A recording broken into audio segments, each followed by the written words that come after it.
साथियों, 18 न्यूज में आपका स्वागत है। तथागत भगवान गौतम बुद्ध जयंती समारोह समिति एवं भारतीय बौद्ध महासभा, समता सैनिक दल, आवाज़ इंडिया टीवी, दैनिक बहुजन सौरभ, बुद्ध विहार द्वारा आगामी 12 और 13 मई को विभिन्न कार्यक्रम आयोजित किए गए हैं। 13 मई की शाम को 6 बजे सर्वधर्म परिषद का आयोजन नागपुर के रामेश्वरी पोस्ट ऑफिस के पास भगवान नगर मैदान में किया जा रहा है। कि हम लोग कोई धर्म के द्वेष करने वाले नहीं हैं। अपनी जीवन की प्रणाली होती है। किसी धर्म में जन्म लेना किसी आदमी के हाथ में नहीं होता है, लेकिन जिस धर्म में जन्म लेते हो वो भारतीय संविधान के प्रदत्त नागरिकत्व को आगे बढ़ाए। ये महान संदेश इस बौद्ध धम्म संगति के मंच से हम लोग दे रहे हैं। भारताला स्वातंत्र्य प्राप्त झाल्यानंतरचा भारत, या देशाला विश्वरत्न डॉक्टर बाबासाहेब आंबेडकरांनी संविधान दिल्यानंतरचा भारत, आणि ज्या संविधानाने हे मान्य केलं आहे की या देशामध्ये सर्व धर्म समभाव असावा, तो कुठलाही धर्म असेल, कुठलाही संप्रदाय असेल, प्रत्येकाला आपापल्या धर्माचं आचरण, आस्था त्या त्या पद्धतीने करता येईल, हे बाबासाहेबांनी संविधानामध्ये लिहिलेलं आहे।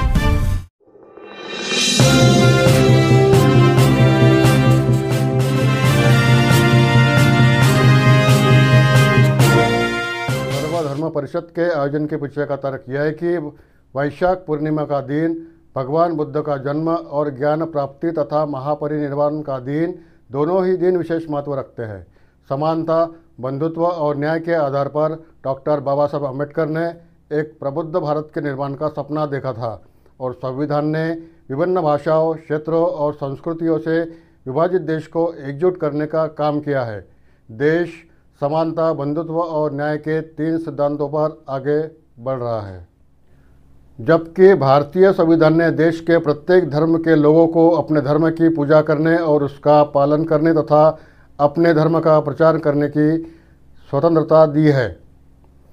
बहुसंख्यक अल्पसंख्यकों के साथ अन्याय कर रहे हैं। आज देश में गंभीर स्थिति पैदा हो गई है। जातियों और धर्मों के बीच भेदभाव तथा धर्मों के बीच दुश्मनी पैदा करने के प्रयास किए जा रहे हैं।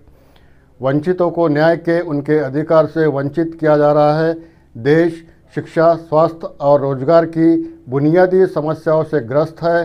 साथ ही ऐसे समय में जब विश्व में युद्ध के बादल मंडरा रहे हैं, विश्व व देश में शांति स्थापित करने, भाईचारा बनाने तथा देश को आगे बढ़ाने के उद्देश्य से 13 मई को सर्वधर्म परिषद का आयोजन किया जा रहा है। देश में विघटनकारी ताकतों के विरुद्ध सभी सामाजिक समूहों एवं धर्मावलंबियों को एकजुट करने एवं मंथन करने के लिए सभी धार्मिक नेताओं को देश में एकता बनाने का प्रयास करना चाहिए तथा उस दिशा में मार्गदर्शन प्रदान करना चाहिए।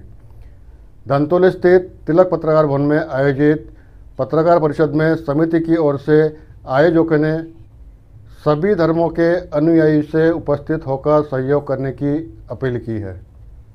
इस पत्रकार परिषद में professor doctor Ramesh Pise, professor Javed Pasha, professor Rahul Moon, Vijay Meshram, Meena Bhagwatkar, doctor SM Jambude, Ranjit Ramteke, comrade Rajendra Sathe, professor SM Wankhede, doctor TV Wasnik, Bhushan Moon, Rahul Parulekar, Shyam Hadke, Ravi Pothare, Saira Shaikh, doctor Bhola Sarwar और गणमान्य लोग उपस्थित थे। साथियों, अभी देखते हैं इस सर्वधर्म परिषद के बारे में प्रोफेसर जावेद पाशा और प्रोफेसर डॉक्टर रमेश पिसे ने क्या कहा है।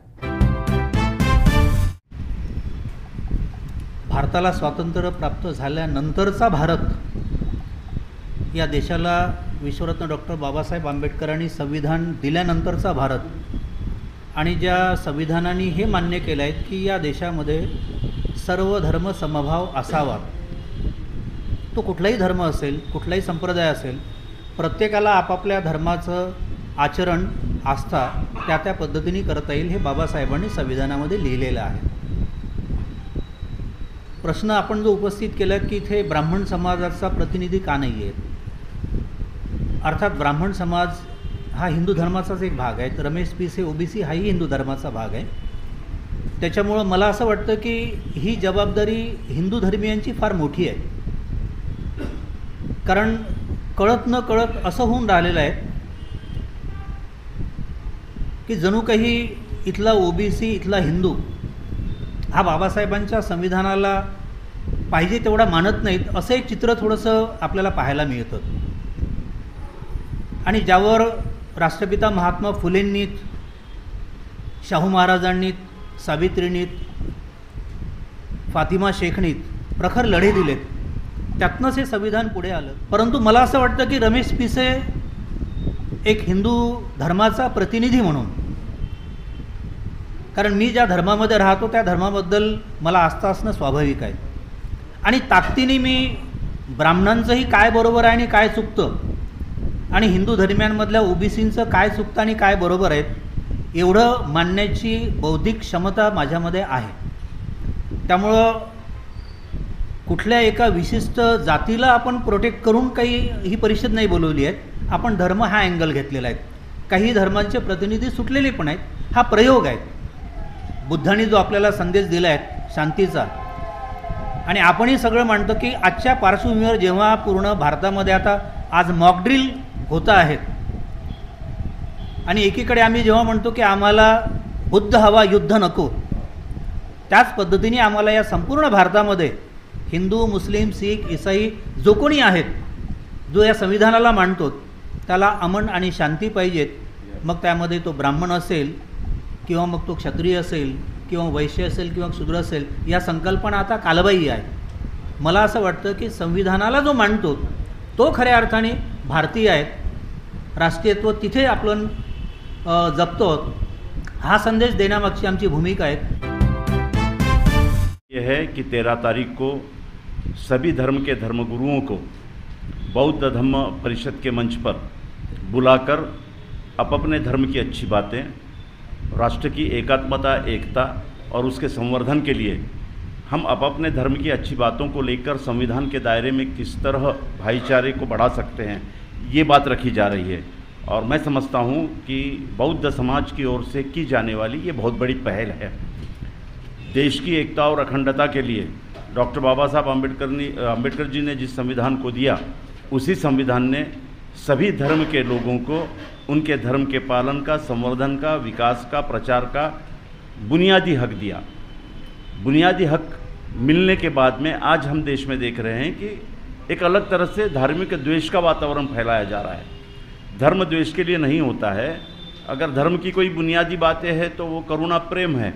ये जो बुद्ध धम्म का संदेश है, इसी संदेश को आगे बढ़ाने के लिए सर्वधर्म परिषद ली जा रही है, जिसमें इस्लाम को मानने वाले इस्लामिक धर्म गुरु रहेंगे, सिख धर्म को मानने वाले सिख धर्म के धर्म गुरु रहेंगे, बौद्ध धर्म को मानने वाले बौद्ध धर्म के धर्म गुरु हैं, जैन धर्म गुरु को हमने बुलाया है, ईसाई धर्म गुरु को बुलाया है, और बाबा साहब आम्बेडकर जी ने जिस बौद्ध में भारत की कल्पना की थी, शायद उसकी एक प्रतिकृति हम 13 तारीख को पूरे समाज के समक्ष रख रहे हैं कि हम लोग कोई धर्म के द्वेष करने वाले नहीं हैं. अपनी जीवन की प्रणाली होती है. किसी धर्म में जन्म लेना किसी आदमी के हाथ में नहीं होता है, लेकिन जिस धर्म में जन्म लेते हो वो भारतीय संविधान के प्रदत्त नागरिकत्व को आगे बढ़ाए. ये महान संदेश इस बौद्ध धम्म संगति के मंच से हम लोग दे रहे हैं. और इसके बाद हर समारोह में जब भी होगा हम लोग ये सर्वधर्म परिषद को 12 तारीख को बौद्ध गया में जो संदेश देना है वो तो देना ही है, लेकिन नागपुर ये भी बाबा साहब की क्रांति भूमि है. यहाँ पर भी दीक्षा भूमि है. यहाँ से भी वो संदेश जाए पूरे देश को कि हम लोग अमन और शांति के पुजारी हैं, और हम लोग धर्म के नाम से कोई भी द्वेष, किसी भी व्यक्ति का द्वेष, उसके पहराव, उसकी भाषा, उसका लिंग, उसकी धर्मग्रंथ, इसको लेकर कोई भी नफरत का द्वार हम इस देश में खुला नहीं रखना चाहते.